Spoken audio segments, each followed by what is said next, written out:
The story of a people is told best by those who live it out daily.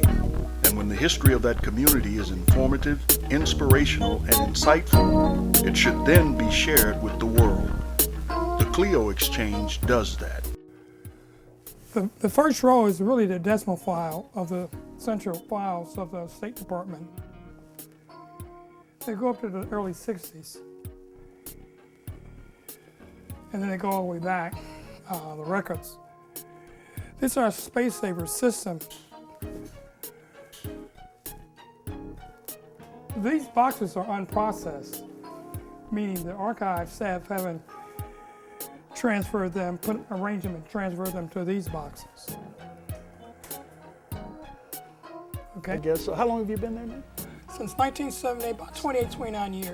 29 years. Yeah. And while you have been there, I'm sure you've reached out and tried to influence other young African Americans. All the time, all the time. See, when I became a subject specialist in 1996, Dr. Michael Kurtz told me, Walter, you're going to have to create this job, even though it was on the books. No one had really created it and developed it. So I said, okay, I took it and ran with it. And one of the first things I tried to do was reach out to black organizations, historical organizations, and black people, black students, and American people in general. Because my duty was really to inform and educate the public to federal records and the history that's embedded in these records. So I created a variety of tools to do that. Okay. Now, for the uninitiated and uninformed, what are they missing by not knowing what's there? A lot. Okay. I come across people, I speak to groups year-round, especially students.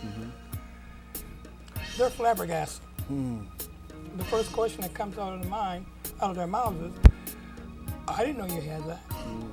Do you really have that? Yeah. And the appeal of the National Archives and the information that is there, is it of value and a worthwhile experience for non-professionals? Oh, yeah. We get a variety of researchers. Our number one researchers are people doing family history. Okay.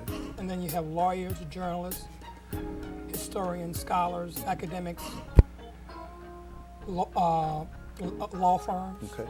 So you get a variety of organizations using those records. And we've done user studies over the years to find out who are our users. Okay. So we know who they are. Yeah. And the amount of material that's there for, let's just say, un-African Americans, is there a way to identify that volume? Oh yeah, we created a number of special lists, guides. Okay. I just finished my reference information paper on federal records that pertain to civil rights in the post-World War II period. Right. I've done other things, but there are a variety of finding aids and tools to get to that stuff, but it's voluminous. Yeah, I mean, I just look at your location where you are, and that's only one location of stored material of a lot. A lot. The National Archives is truly national. We have about 12 regional archives. We run the presidential libraries, and we have regional archive centers around the country. Okay. And as I understand it, the documents for every branch of government is collected and retained by the National Archives. Is that right? That's, but this is that's incredible. This is the incredible part. Okay. The government is a paper-making machine, a massive bureaucracy. It only keeps about 1% to 2% of its records every year. The rest are disposed of, put in warehouses till they're appraised to find out if they are historically valuable.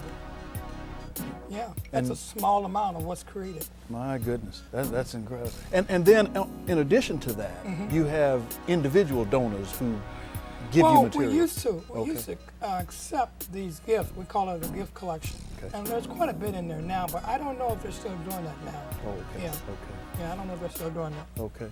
And with regards to to Black history and the attitude of people back when you began to get interested in it, back when you first started, and now, do you still see the same passion in African Americans now as then to be involved in their history? That's a good question.